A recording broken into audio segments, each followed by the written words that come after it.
Ok, trop bien. Je suis trop contente de faire ça avec toi. Est-ce que tu veux qu'on aille direct dans le sujet que j'ai prévu? Vas-y. Je préparais le podcast et en préparant, je me suis dit comment je peux commencer ce podcast sans que tu aies l'impression de redire toujours la même chose et surtout sans que tu aies l'impression, enfin en étant le plus juste possible pour toi. Et la première question qui m'est venue, c'est quoi tes 3 valeurs aujourd'hui par rapport à avant? Donc, qu'est-ce que je valorise aujourd'hui que je valorisais pas Ouais, avant? Ok. Euh, je pense que un truc que j'aurais jamais pensé dire, mais je pense que j'ai appris à valoriser les gens. Ouais, j'ai appris à valoriser les gens. Je pense qu'avant, je valorisais moi, mes résultats, euh, moi, mes résultats, mes accomplissements, et les gens étaient qu'une forme, on va dire, d'utilité pour moi. C'est-à-dire que bah, ils étaient utiles ou pas utiles. Ils étaient utiles, ils restaient dans ma vie. Ils étaient pas utiles, ils sortaient de ma vie. Voilà, c'était aussi simple que ça. Et puis, je pense que j'ai eu différents événements qui m'ont amené à me rendre compte de c'est bien d'avoir tous ces accomplissements, mais quand tu es seul avec tous ces accomplissements, le jour où tu te retrouves seul avec tous ces accomplissements, tu te sens sacrément vide. Et petit à petit, ça a fait évoluer ma compréhension en tout cas, ça a fait évoluer ce que je valorise, avec vraiment le fait de valoriser les gens et d'apprécier passer du temps avec les gens, même sans but. Avant, il fallait toujours qu'il y ait un but, et aujourd'hui, je peux passer du temps avec les gens, même sans but, entre guillemets. Je pense que voilà, c'est vraiment la première chose fondamentale qui a évolué. Euh, Qu'est-ce qu'il y a d'autre qui a évolué? Je pense que ce qu'il y a d'autre qui a évolué aussi, c'est réaliser ce que je suis, ce que je suis et pas poursuivre par rapport à ce que je crois que je dois être. J'aime beaucoup cette idée de Tony Robbins qui dit que, en fait, dans l'entrepreneuriat, on peut être 3 types de personnes. On peut être un artiste, on peut être un entrepreneur et on peut être un leader manager. L'artiste, c'est celui qui adore créer, qui se lève le matin, lui, ce qu'il adore, c'est créer, c'est faire son truc. Si c'est un peintre, ce qu'il aime, c'est faire sa peinture. Si c'est un coach, ce qu'il aime, c'est faire le coaching. Ce qu'il aime, voilà. Euh, Ensuite, il y a l'entrepreneur, lui, ce qu'il aime, c'est les hauts et les bas de l'entrepreneuriat. Il s'en fout un peu du produit qu'il vend. Tant qu'il a le fait d'entreprendre, de créer des choses, d'avoir toute cette adrénaline, d'aller au bout du projet. Et la dernière chose, c'est le leader manager. C'est celui qui adore organiser une équipe, qui adore mettre en place les process, qui adore s'assurer que tout roule, qui adore faire grandir les gens dans une équipe, tout ça. Et en fait, pendant longtemps, j'ai cru que j'étais un entrepreneur parce que je crois que l'entrepreneur est quelque chose peut-être de plus valorisé dans nos sociétés. Mais je pense qu'avec le temps, je me suis rendu compte qu'avant d'être un entrepreneur, j'étais surtout un artiste et que pour moi, l'entrepreneuriat était juste un moyen pour moi d'être un artiste et de faire ce que j'aime, qui est écrire, qui est faire du coaching, qui est faire ces podcasts, en tout cas, qui est autour de transmettre. Et je pense que ouais, ça c'est un truc qui a vraiment changé en moi et du coup, d'apprendre à valoriser le fait de il n'y a pas uniquement la valeur horaire de ce que je fais qui compte, il y a à quel point ça me nourrit. Et, et ouais.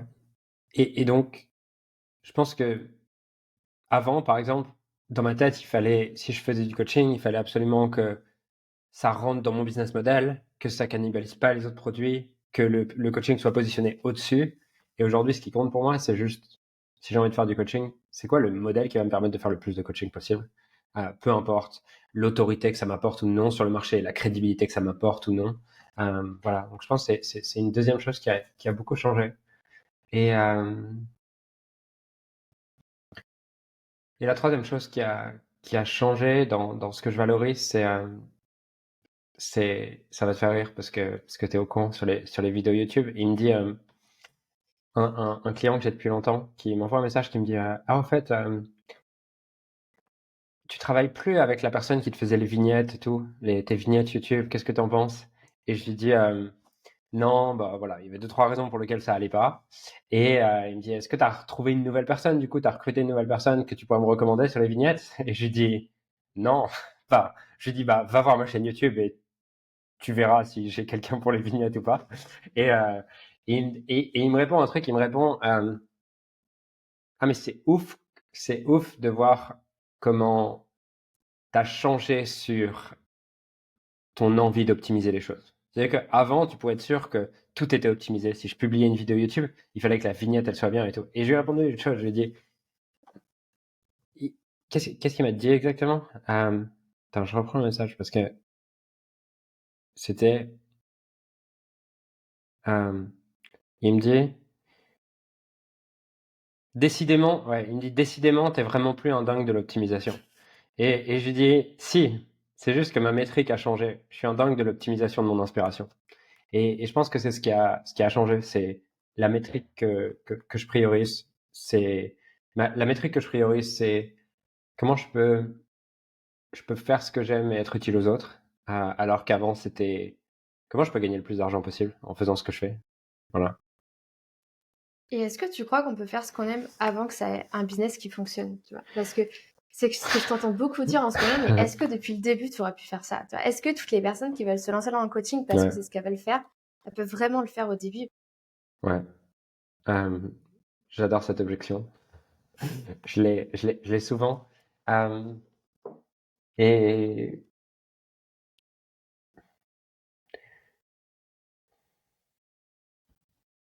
je dirais oui avec de la nuance. Euh, ouais, je dirais oui avec de la nuance. Oui, dans le sens où je pense toujours que la meilleure manière de développer un business, c'est de faire ce que t'aimes. Ça veut pas dire que tu dois pas ajouter euh, c'est de faire ce que t'aimes d'une manière qui bénéficie aux autres. Et c'est ça que les gens entendent pas dans ma phrase. Je dis pas faire ce que t'aimes, je dis faire ce que t'aimes d'une manière qui bénéficie aux autres. Faire ce que t'aimes, c'est, en gros, euh, bon bah, moi j'ai envie de faire du coaching, donc je vais dire aux autres, les gars, je fais du coaching, achetez. Et dans ce cas-là, effectivement, on va arriver à la conclusion que, que ça ne marche pas de faire ce qu'on aime. Euh, mais faire ce que j'aime d'une manière qui bénéficie aux autres, c'est une démarche qui est différente. C'est une démarche de commencer par identifier qu'est-ce que j'aime faire. Il y en a qui adorent créer du contenu par écrit, il y en a d'autres qui adorent créer du contenu quand ils sont face à une audience, il y en a qui adorent créer du contenu d'une autre manière, il y en a qui n'aiment pas créer du contenu mais qui adorent rencontrer des gens en présentiel. Bref, il y a plein de choses qu'on peut aimer. Euh, mais une fois que j'ai identifié ce que j'aime, par exemple, moi j'aime parler avec des gens, j'aime transmettre, mais j'aime transmettre quand il y a des gens face à moi. C'est pour ça que tu es là. C'est pour ça que tu es là. Et si j'étais juste en mode, bah écoute Morgane, moi j'adore faire ça, donc vas-y, juste on va faire ça, euh, ça marcherait pas. Mais je t'ai demandé, tu vois, de le faire d'une manière en te plongeant dans les questions que peut se poser mon audience. Donc d'un coup, c'est faire ce que j'aime, mais l'avoir adapté pour que ça soit d'une manière qui bénéficie aux autres. Et je pense que c'est vraiment cette nuance d'une manière qui bénéficie aux autres, c'est constamment, je vais prendre en compte dans ce que j'aime, je vais prendre en compte euh, c'est quoi les bénéfices pour les autres, je vais apprendre à le communiquer d'une manière où les autres en bénéficient. Et ouais, c'est vraiment cette nuance en fait. C'est vraiment cette nuance et je pense que les gens sont l'un ou l'autre et ils n'arrivent pas à créer un mix. Donc c'est soit en fait je fais juste, je me base juste sur le client idéal et je copie-colle des modèles qui marchent et qui bénéficient aux autres. Mais au final, au bout de 2 mois, j'en peux plus. Soit, autre option, je suis juste centré sur moi et je dis aux gens que je vends du coaching et je dis aux gens que je fais ça et je comprends pas pourquoi est-ce qu'ils achètent pas. Parce que si demain je fais un webinaire sur, par exemple, imaginons que je sois passionné par euh, notre système de croyance. Voilà, imaginons, j'adore le système de croyance. Faire ce que j'aime, c'est dire, les gars, j'organise un webinaire sur comment fonctionne le système de croyance et sur comment fonctionnent les neurosciences autour du système de croyance. Ça va pas marcher. Par contre, si je prends le temps de me demander, c'est quoi le bénéfice pour mes clients, pour mes clients d'apprendre autour du système de croyance, en quoi ça va les aider, en quoi ça va changer leur vie, d'un coup, ma communication va être complètement différente. Et le webinaire, je vais d'ailleurs pas l'appeler webinaire sur le système de croyance. Je vais l'appeler comment obtenir ce que vous voulez le plus, donc selon mon audience. Si j'aide les femmes, par exemple, qui galèrent dans leurs relations amoureuses, qui sont dans des relations toxiques, je vais pas dire webinaire sur le système de croyance. Je vais dire l'élément numéro 1 qui fait que vous continuez à être dans des relations toxiques et comment vous en libérer. Et c'est ça la différence. C'est ça la différence essentielle. Donc, je pense que oui, tu peux faire ce que tu aimes, mais tu dois être aussi profondément intéressé par en quoi est-ce que ça bénéficie les autres. En quoi est-ce que les autres en bénéficient. Et tu vois, il y a une question qui est hyper revenue, enfin, qui rebondit à ce que tu dis. Pendant la coaching week, on m'a énormément demandé c'est quoi la différence entre valeur et besoin. Et tu vois, il y a plein de personnes pour qui c'est pas clair. Est-ce que tu pourrais revenir dessus, juste pour, je sais pas, la Ouais. manière la plus simple pour Alors, l'expliquer? ouais. Euh, j'y ai réfléchi. J'y ai réfléchi il y a 2 jours parce que j'ai vu passer la question, la question tellement de fois. Donc, je regarde ce que j'ai noté. Ouais. Ce que j'ai noté après y avoir réfléchi, c'est nos besoins sont vitaux, inchangeables, relatifs à notre physiologie et à notre évolution, et ils nous amènent à survivre. C'est-à-dire que euh, on a tous un besoin de sécurité, on a tous un besoin de variété, on a tous un besoin d'estime de soi, on a tous un besoin de connexion. Bref, on a tous ces besoins. Okay, ils sont inchangeables, immuables, relatifs à notre physiologie.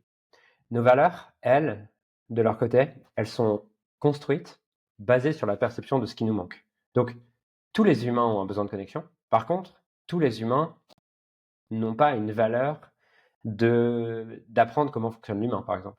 Tous les humains n'ont pas une valeur de prendre soin de leurs enfants. Tous les humains n'ont pas une valeur autour de la nutrition et de comprendre comment fonctionne la nutrition. Donc, nos besoins, ils font partie de nous, ils sont inchangeables, ils sont en lien avec notre corps et on peut pas les changer, alors que nos valeurs, elles sont construites, basées sur la perception de ce qui nous vide, donc de ce qui nous manque. Donc nos besoins, je dirais que ils sont universels, alors que nos valeurs, elles sont complètement individuelles. Maintenant, là où ça peut pas paraître, où ça peut paraître non clair, c'est que nos besoins peuvent devenir des valeurs, puisque nos, si nos, étant donné que nos valeurs sont la conséquence de ce qui nous manque, de la perception de ce qui nous manque, dès lors que j'ai la perception que quelque chose est manquant dans ma vie, ça va devenir une valeur. Donc, si je me sens en insécurité constamment dans ma vie, alors être en sécurité devient à la fois un besoin et à la fois une valeur. Donc, c'est sûr que des valeurs qui vont être plutôt... nos valeurs, elles peuvent se situer à différents niveaux de la pyramide de Maslow, donc à différents niveaux de nos besoins. Si j'ai pas de sécurité intérieure et extérieure, d'ailleurs, toutes mes valeurs vont tourner autour de la sécurité. Si j'ai pas de, de connexion, toutes mes valeurs vont tourner autour d'être connecté avec les autres. Une fois que j'ai une base qui est relativement solide sur mes besoins, c'est là que mes valeurs intrinsèques vont pouvoir émerger, puisque pour moi, mes valeurs intrinsèques, c'est des valeurs qui vont émerger à un niveau de la pyramide de Maslow qui est de l'ordre de l'accomplissement de soi.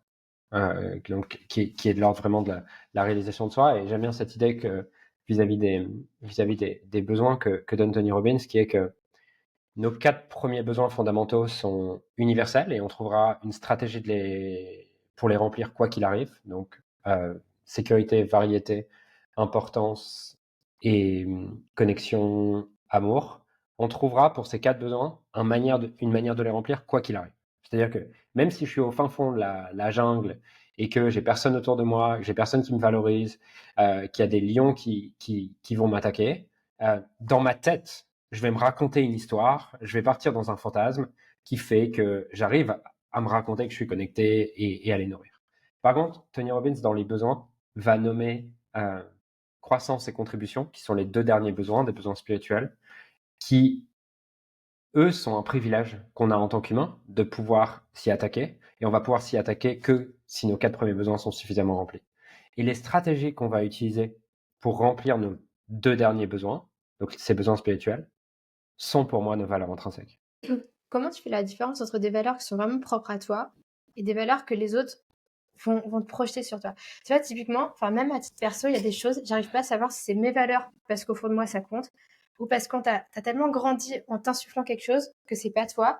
Et du coup, tu peux pendant des années, ou même des mois, des années, suivre un chemin qui est pas le tien et sans t'en rendre compte que t'es pas en train de suivre ton chemin, toi. Pour moi, le seul et unique indicateur, c'est tes symptômes. Est-ce que tu fais l'expérience de symptômes de justesse ou est-ce que tu fais l'expérience de symptômes de détresse pour utiliser les mots de Nicolas Propin. Symptômes de justesse, c'est je me sens énergisé, j'ai de la clarté d'esprit, j'ai envie, mes pensées sont ordonnées. Voilà, essentiellement ça. Je me sens confiant, j'ai envie de le faire. C'est même pas une question de est-ce que je doute ou pas, je suis en train de le faire, je le fais. Quand je m'engage sur ça, je le fais naturellement. Euh, à l'inverse, dans ce qui est pas dans mes valeurs, dans ce qui est des valeurs injectées, je vais avoir un dialogue interne négatif, je vais commencer à me juger, je vais chercher à compenser pour me donner de l'énergie, puisque j'ai pas de l'énergie naturelle pour le faire. Je vais peut-être avoir envie d'aller grignoter des trucs, je vais peut-être avoir envie d'alcool, je vais peut-être avoir envie de choses pour éteindre la douleur de ne pas faire ce que j'aime. Et pour moi, c'est quelque chose qui est un chemin de découverte constant, puisqu'on vit dans un environnement dans lequel constamment on va prendre des valeurs qui ne sont pas les nôtres. Et, et la question, tu vois, c'est pas est-ce que je suis dans mes valeurs ou pas dans mes valeurs, c'est plutôt qu'est-ce qui aujourd'hui n'est pas dans mes valeurs? Qu'est-ce que je me force aujourd'hui qui n'est pas dans mes valeurs? Et cette question, elle existera toujours, puisqu'on existera toujours dans un environnement et avec et on peut pas tout remettre en question constamment. On a besoin à certains moments de modéliser, on a besoin à certains moments d'expérimenter ce qui n'est pas nous pour découvrir ce qui est nous. Parce que, tu vois, dans ta question de qu'est-ce qui est de l'ordre de moi et qu'est-ce qui est de l'ordre des autres, ben, cette question, elle existe que cette séparation, pour la découvrir, tu es obligé d'en faire l'expérience. Tu vois, tu es obligé de faire l'expérience, de faire des trucs qui t'enthousiasment pour te rendre compte que, ah mince, en fait, c'était juste un fantasme. Donc, pour moi, c'est un chemin de découverte constant, je dirais. Et le seul indicateur, c'est quels sont les symptômes dont je fais l'expérience.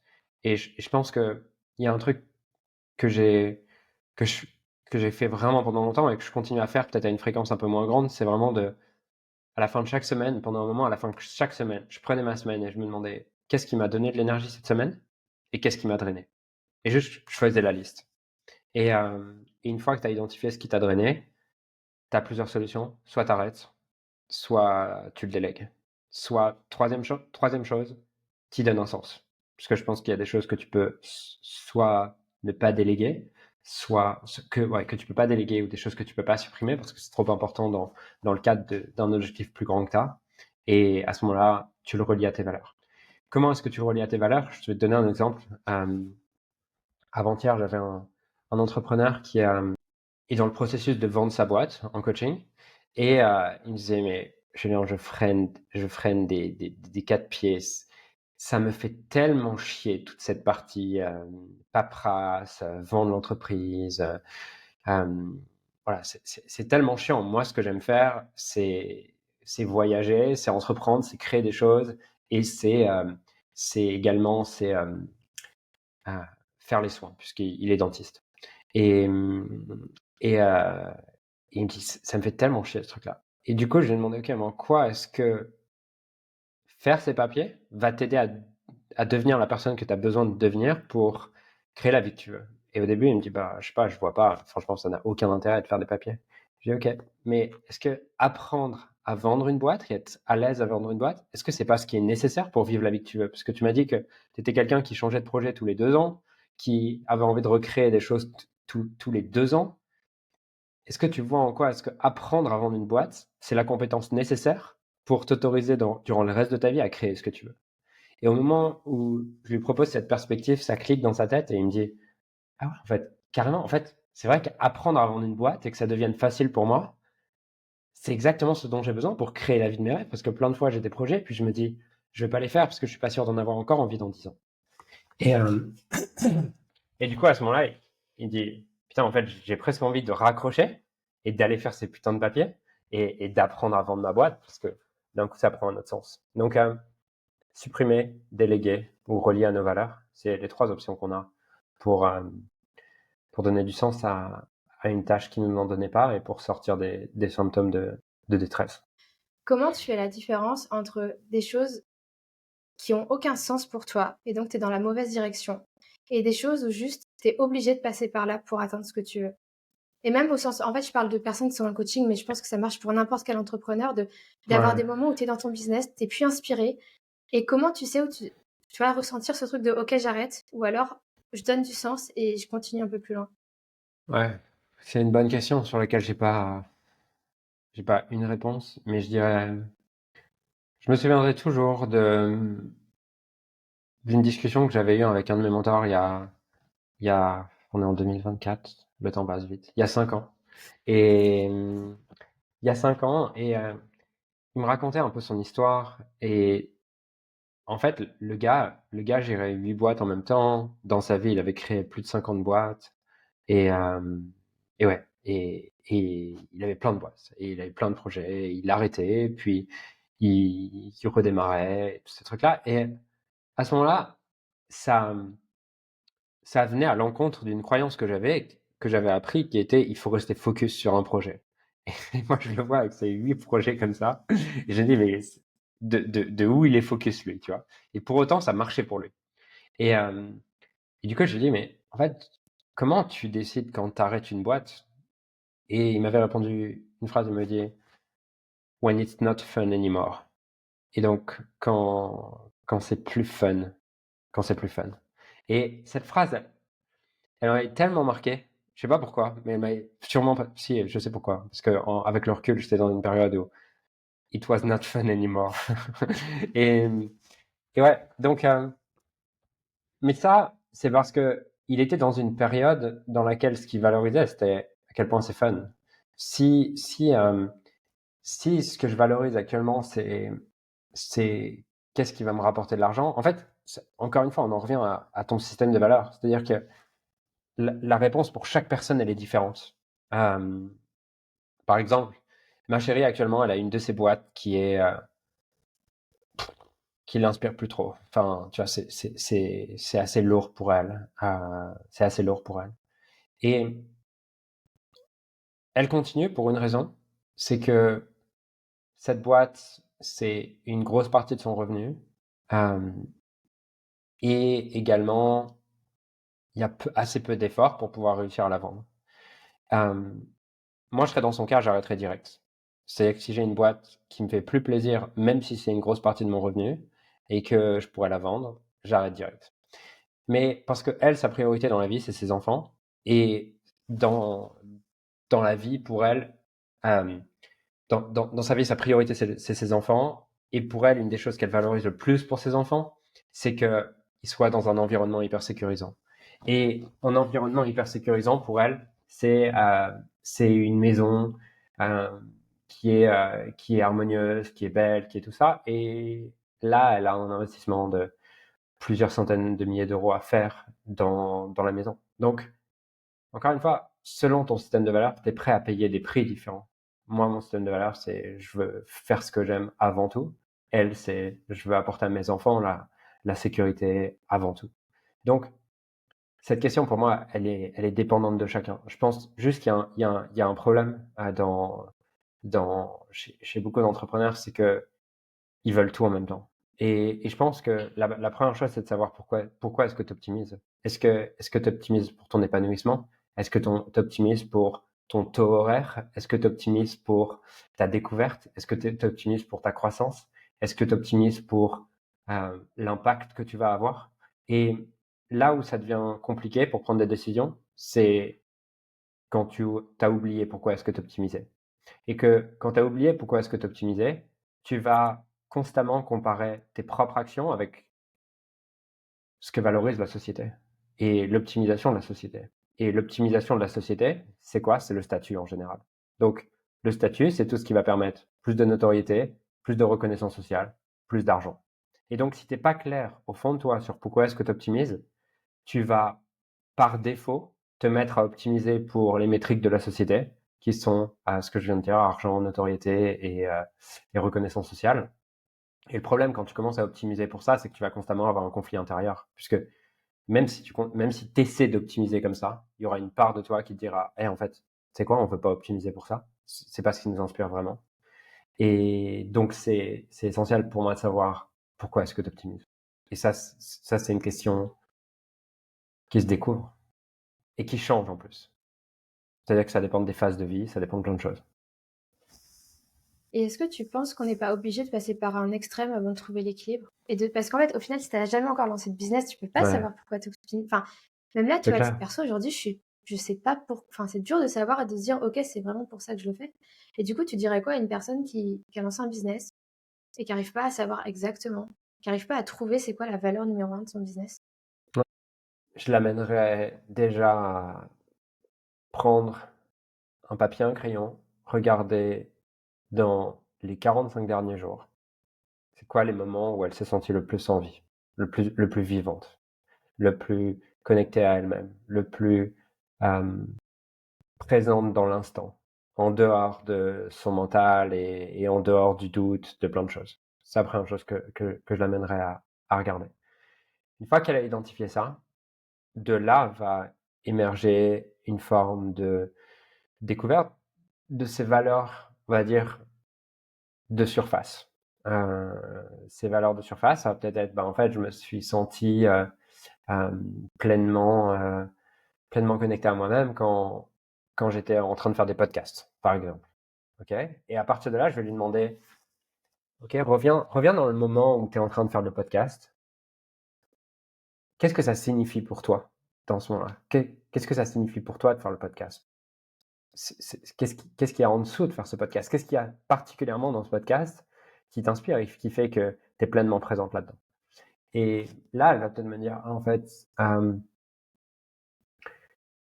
dans ce moment-là, je me rends compte que j'ai l'impression d'utiliser tout ce que j'ai appris ces 10 dernières années pour aider des gens qui étaient dans ma situation il y a 10 ans. Ok, là, peut-être qu'on touche à une vraie valeur et à quelque chose de plus profond. Puisqu'il y a une différence entre tes valeurs et ta raison d'être. C'est quoi la différence? C'est que tes valeurs, c'est qu'est-ce que tu valorises toi, et ta raison d'être, c'est qu'est-ce que tu valorises toi d'une manière qui bénéficie aux autres. Donc par exemple, peut-être que mes valeurs, c'est apprendre sur l'humain, peut-être que mes valeurs, c'est transmettre sur l'humain, et ma raison d'être, c'est peut-être transmettre sur l'humain pour permettre aux autres de X, Y, Z. Okay, donc la raison d'être, c'est vraiment le pont entre mes valeurs et ce que le monde a besoin. Et c'est en gros, qu'est-ce que je fais sur cette terre? C'est quoi ma place dans un ordre plus grand? Donc ouais, j'aiderais à identifier ses valeurs, sa raison d'être. Et puis ensuite, je l'aiderais à identifier c'est quoi l'ordre de priorité qu'elle a actuellement. Parce que peut-être que ses valeurs, c'est ça, mais peut-être qu'à court terme, euh, peut-être qu'à court terme aussi, elle a besoin d'argent pour je ne sais quoi. Parce qu'elle a des enfants, parce que X, Y, Z. Et à partir de là, je l'aiderais à voir qu'est-ce qu'elle perçoit comme des choses qu'elle doit faire mais qui la fait chier. Donc typiquement, elle va me dire, non mais moi j'adore Julien faire ça, par contre, en fait, chaque fois que je dois faire un post Instagram, c'est horrible. Et je l'aiderai à voir, est-ce qu'il existe une autre alternative pour arriver au même objectif? Si ton but c'est euh, si ton but c'est d'arriver à avoir de la visibilité, est-ce qu'il n'existe pas une autre manière plus stratégique pour toi en fonction de qui tu es, en fonction de ce que tu aimes faire? Est-ce qu'il n'existe pas une autre option pour pouvoir être visible? Et si vraiment il n'y en a pas, ce qui peut arriver parfois, je pense qu'il y a des compétences qu'un entrepreneur doit apprendre qu'il aime ou pas, s'il veut éviter de galérer, qui sont la capacité de communication, et ouais, qui sont avant tout la capacité de communication. Si tu sais communiquer, qu'elle soit par écrite, par oral ou ce que tu veux, euh, t'es libre de beaucoup de choses. Donc ouais, apprendre à communiquer, apprendre à vendre, ça c'est un truc pour moi que tu dois apprendre à un moment donné, que t'aimes ou que t'aimes pas. Euh, et donc, dans ce cas-là, je l'aiderai à voir en quoi est-ce que ça va t'aider aujourd'hui et demain pour aller réaliser tes rêves, pour devenir la personne que tu veux devenir, d'apprendre à vendre. Et j'essaierai de voir qu'est-ce qu'il y a également dans sa manière de voir les choses qui, qui l'empêche de prendre du plaisir là-dessus. Parce que parfois, c'est juste, on a associé une croyance à une activité qui fait que ça fait pas sens pour nous, mais si on change le sens de l'activité, d'un coup, c'est différent. Par exemple, hier, j'ai une session avec une cliente et elle me dit, en fait, moi, je supporte pas vendre, je déteste vendre, je suis ultra nul en vente et je vois bien que c'est un problème parce que je vais voir un peu ses réseaux. Elle a plusieurs dizaines de milliers d'abonnés, elle a une belle communauté et elle me dit qu'elle a du mal à vivre de son activité de coaching. Et au début, comprends pas. Je me dis, ok, c'est pas un problème de visibilité, elle a de la visibilité. Ça doit être elle me parle de son offre, ça a l'air cohérent, mais il y a un pont entre la visibilité et l'offre qui se fait pas, qui est la vente. Et du coup, je dis, ok, à quoi tu veux pas être associé en faisant de la vente? Et elle me dit, moi, je veux pas être quelqu'un qui vend du rêve. Et à ce moment-là, on change sa croyance à cet endroit-là. C'est-à-dire, je lui demande, en quoi est-ce que ce sera un bénéfice pour les gens que tu leur vendes du rêve? Et, euh, et elle me dit, non, je vois pas, il n'y a pas de bénéfice à ce que tu vendes du rêve à quelqu'un. Et je dis, ok, on va faire autrement. Donne-moi un endroit dans ta vie où tu vends du rêve actuellement. Et elle sourit, elle sourit, elle me dit, ouais, bon, je vends un peu du rêve avec les mecs que je rencontre. Parce que c'est sûr que... Et elle me raconte, je dis, sous quelle forme tu leur vends du rêve? Elle me dit, bah, que quand j'ai un date et tout, je lui dis que moi, de toute façon, dans un couple, le principal, c'est la liberté et que je veux juste que chacun fasse ce qu'il veut, quand il veut et faire ce qu'il aime. Alors qu'au fond de moi, je sais très bien que si je suis en couple, ça va me rendre dingue si le gars, il fait ce qu'il veut et qu'il est jamais là. Et, et je dis, ok. Et c'est quoi les bénéfices pour le mec que tu lui vendes du rêve, justement? Et elle me dit, ben, en fait, le bénéfice pour le mec, c'est que du coup, il peut s'engager dans la relation avec moi. Et je pense que c'est cool d'être en relation avec moi. Je dis, ok. Et si tu l'avais dit, tu penses qu'il s'engagerait pas? Elle me dit, ouais, probablement pas. Et je dis, ça serait quoi l'inconvénient? Elle me dit, ben, en fait, il découvrirait pas ce que j'ai à apporter dans un couple. Il découvrirait pas tout ça. Je dis, ok, maintenant, en quoi ça serait un bénéfice pour tes clients? En quoi c'est un bénéfice pour tes clients que tu leur vendes du rêve? Et elle me dit, ah ouais, en fait, si je leur vends du rêve, du coup, ils vont découvrir ce que j'ai à leur apporter qui a transformé ma vie et qui a déjà transformé la vie de dizaines de clients. Et en fait, je vois à quel point vendre du rêve, ça peut être utile. Et là, elle me dit, en fait, je viens de cliquer quelque chose dans ma tête. C'est que jusqu'à maintenant, je croyais que c'était moi que je devais vendre. Et ça me mettait trop de pression de me vendre moi. Et là, je viens de réaliser qu'en fait, c'est pas moi que je vends, c'est leur rêve que je leur vends. Et d'un coup, ça me, ça me donne de l'énergie. Donc, parfois, c'est juste changer la perception et la croyance qu'on a au fait de faire quelque chose. Puisque parfois, c'est pas une question de est-ce que c'est dans mes valeurs ou non, c'est une question de quelles sont les croyances qu'on a associées à cette action. Et ouais, quelles sont les croyances qu'on a associées à cette action. Du coup, si je synthétise un peu les trois sujets que tu as dit, Ouais. pour les personnes qui écoutent, c'est première chose, tu te concentres sur ce que t'aimes, ce qui fait sens pour toi et tu fais attention à tes symptômes. Deuxième chose, si tu as besoin de quelque chose pour ton business et que tu n'as pas envie, tu y donnes du sens. Et la troisième chose, si vraiment tu n'arrives pas à trouver du sens et que ça fait pas et que tu prends pas de plaisir, soit tu délègues, soit tu arrêtes. Ouais, soit tu trouves une alternative pour arriver avec au même résultat, avec une manière qui te correspond beaucoup plus.